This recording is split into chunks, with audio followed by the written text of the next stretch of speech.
Tenangkanlah hatimu, teduhkanlah gelombang jiwamu. Mungkin saat ini ada persoalan, ada beban, ada masalah hidup yang seringkali membuat engkau menjadi lemah. Tetapi percayalah, ketika kita mau sungguh-sungguh mengarahkan pandangan kita tertuju kepada Allah Bapa di sorga, ketika kita mau sungguh-sungguh menyediakan waktu yang terbaik untuk duduk diam di kaki Tuhan, ketika kita mau sungguh-sungguh tenggelam di dalam hadirat-Nya dan membuka hati untuk diisi dengan kebenaran firman Tuhan saat ini, maka setiap kebenaran firman Tuhan yang akan kita bacakan ini, itulah yang akan memberikan kekuatan baru di dalam kehidupan kita. Oleh sebab itu, saudaraku, sungguh-sungguh arahkanlah hatimu kepada Tuhan. Dia Allah yang besar, Allah yang perkasa, Allah yang telah menciptakan langit dan bumi ini dengan segala isinya. Dan tidak ada Allah yang sama seperti Dia.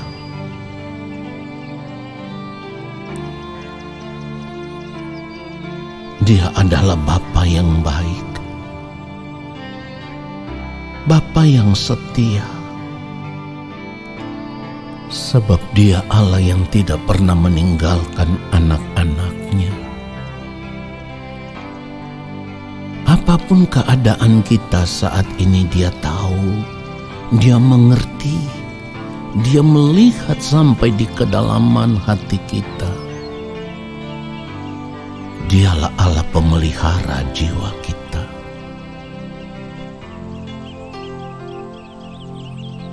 Tenangkan hatimu dan kita akan berdoa.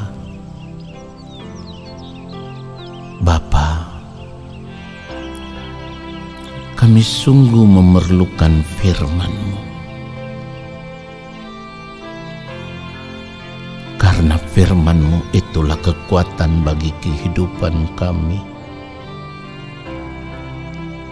Oleh sebab itu, ketika saat ini kami membaca setiap ayat kebenaran firman Tuhan ini, Allah Roh Kudus, urapilah setiap kami. Buatlah kami mengerti, dan firman yang kami dengar ini, setiap ayat-ayat firman Tuhan yang kami baca ini, akan memberikan kekuatan baru kepada kami. Di dalam nama Tuhan Yesus Kristus, kami siapkan hati kami untuk menerima firman Tuhan saat ini. Saudara yang dikasihi oleh Tuhan Yesus Kristus, kalau kita mau melihat Mazmur pasal yang ke-9, lalu kita membaca ayat 9 dan ayatnya yang ke-10, firman Tuhan katakan, Dialah yang menghakimi dunia dengan keadilan dan mengadili bangsa-bangsa dengan kebenaran. Ayat 10, demikianlah Tuhan adalah tempat perlindungan bagi orang yang terinjak, tempat perlindungan pada waktu kesesakan. Dan kalau kita mau melihat di dalam Mazmur 46, lalu kita membaca ayatnya yang kedua, firman Tuhan katakan, Allah itu bagi kita tempat perlindungan dan kekuatan, sebagai penolong dalam kesesakan sangat terbukti. Dan di dalam Mazmur 91, kalau kita mau melihat mulai ayatnya yang ketiga sampai ayatnya yang ketujuh, firman Tuhan katakan, sungguh Dialah yang akan melepaskan engkau dari jerat penangkap burung, dari penyakit sampar yang busuk. Ayat 4, dengan kepaknya ia akan menudungi engkau, di bawah sayapnya engkau akan berlindung. Kesetiaannya ialah perisai dan pagar tembok. Ayat 5, engkau tak usah takut terhadap kedahsyatan malam, terhadap panah yang terbang di waktu siang. Dan ayat yang ke-6 dikatakan terhadap penyakit sampar yang berjalan di dalam gelap, terhadap penyakit menular yang mengamuk di waktu petang. Dan ayat yang ke-7 dikatakan, walau 1000 orang rebah di sisimu dan 10.000 di sebelah kananmu, tetapi itu tidak akan menimpamu. Saudaraku, seharusnya kebenaran ini sungguh memberikan kekuatan bagimu. Lalu kalau kita mau melihat Yesaya 40 ayat 10, firman Tuhan katakan, lihat, itu Tuhan Allah. Ia datang dengan kekuatan dan dengan tangannya ia berkuasa. Lihat, mereka yang menjadi upah jerih payahnya ada bersama-sama dia, dan mereka yang diperolehnya berjalan di hadapannya.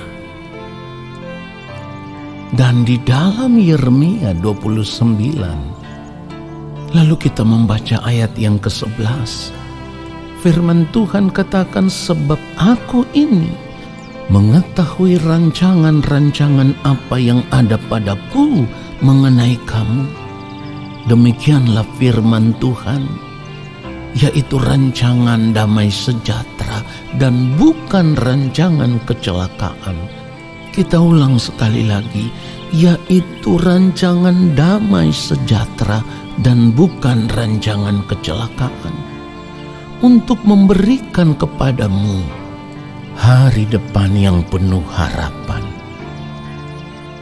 Kalau kita mau melihat di dalam 1 Korintus 10, lalu kita membaca ayatnya yang ke-13, dikatakan, pencobaan-pencobaan yang kamu alami ialah pencobaan-pencobaan biasa yang tidak melebihi kekuatan manusia.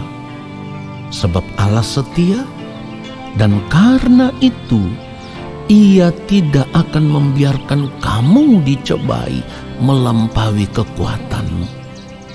Pada waktu kamu dicobai, Ia akan memberikan kepadamu jalan keluar, sehingga kamu dapat menanggungnya. Kita akan semakin diteguhkan kalau kita mau membaca 2 Korintus pasal yang ke-4, mulai ayatnya yang ke-8. Dikatakan, dalam segala hal kami ditindas, namun tidak terjepit.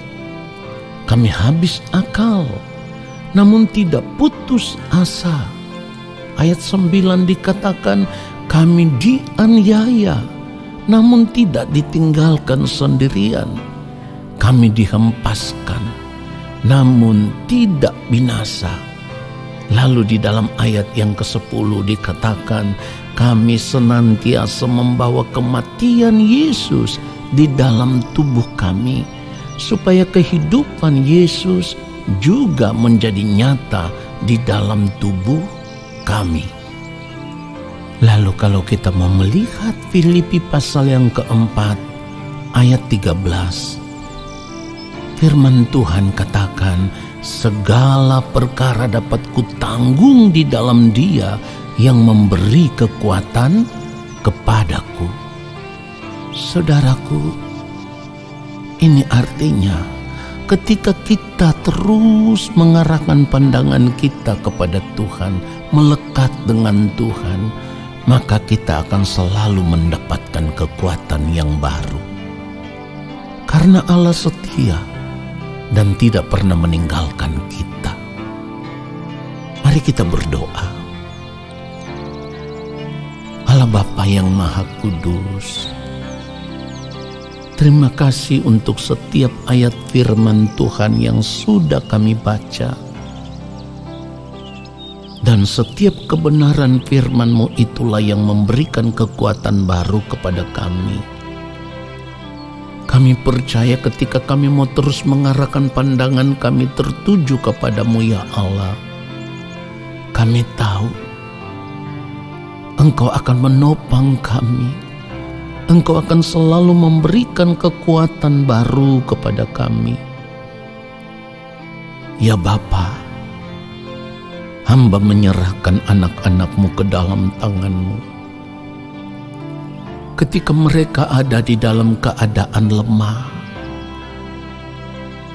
tangan-Mu yang akan menopang mereka, memberikan kekuatan kepada mereka, supaya di dalam perjalanan kehidupan mereka selalu ada kekuatan yang baru yang mereka dapatkan ketika mereka berjalan bersama-sama dengan Engkau. Anak-anak-Mu yang saat ini dalam keadaan putus asa, hamba berdoa di dalam nama Tuhan Yesus Kristus, Engkau memberikan pengharapan yang baru kepada mereka. Anak-anak-Mu yang sedang susah, Tuhan memberikan penghiburan bagi mereka. Yang kecewa, Tuhan mengangkat kekecewaan hati mereka. Yang gelisah, yang cemas, Tuhan, Engkau meneguhkan mereka bahwa Engkaulah satu-satunya sandaran hidup mereka, supaya mereka tidak lagi gelisah, tidak lagi takut, tidak lagi cemas, karena mereka tahu bersama dengan Tuhan mereka akan cakap menanggung segala perkara. Bapa, anak-anak-Mu yang sedang berdoa, bergumul untuk masalah pekerjaan, Tuhan sendiri yang akan membuka jalan bagi mereka sehingga mereka boleh mendapatkan pekerjaan sesuai dengan apa yang Engkau rencanakan atas kehidupan mereka. Yang bergumul untuk masalah usaha, Tuhan sendiri yang akan memberkati usaha anak-anak-Mu. Tuhan sendiri yang akan memberkati bisnis anak-anak-Mu. Dan anak-anak-Mu yang bergumul untuk masalah ekonomi mereka dari hari lepas hari, Engkau Allah yang sanggup mencukupi mereka. Engkau Allah yang sanggup memenuhi setiap keperluan hidup mereka, sehingga mereka boleh melihat pemeliharaan-Mu sempurna atas kehidupan mereka dari hari lepas hari. Terima kasih Bapa di sorga. Terima kasih Allah yang Maha Kudus. Ada begitu banyak pergumulan hidup anak-anak-Mu, tetapi Engkaulah yang melihat sampai di kedalaman hati mereka. Engkau yang empunya hidup ini. Engkaulah yang akan menjawab setiap pergumulan hidup anak-anak-Mu sesuai dengan apa yang mereka gumuli. Dan Engkau akan menjawab mereka sesuai dengan apa yang Engkau kehendaki, sesuai dengan apa yang Engkau pandang baik atas kehidupan anak-anak-Mu. Bahkan ketika anak-anak-Mu saat ini ada di dalam keadaan sakit, apapun keadaannya, Engkau Allah penyembuh. Ketika mereka mengarahkan pandangan mereka, iman mereka tertuju kepadamu. Di dalam nama Tuhan Yesus Kristus, Engkau sanggup memulihkan dan menyembuhkan mereka dari segala sakit penyakit sesuai dengan kehendak-Mu atas kehidupan mereka. Bapa yang Maha Kudus, saat ini kami mengangkat tangan di hadapan-Mu. Kiranya Bapa berkenan menurunkan tangan dan memberkati kami semua. Turunlah atas kehidupan kami segala berkat kasih karunia daripada Allah Bapa di sorga. Rahmat cinta kasih yang berlimpah-limpah dari Gembala Agung yang mulia Tuhan Yesus Kristus, di dalam persekutuan yang manis dengan Roh Allah yang kudus, menyertai langkah hidup kami dan memberkati kami sekarang dan sampai selama-lamanya. Amin. Saudaraku, tetaplah kuat di dalam Tuhan dan percayalah, Dia tidak pernah meninggalkan engkau. Shalom.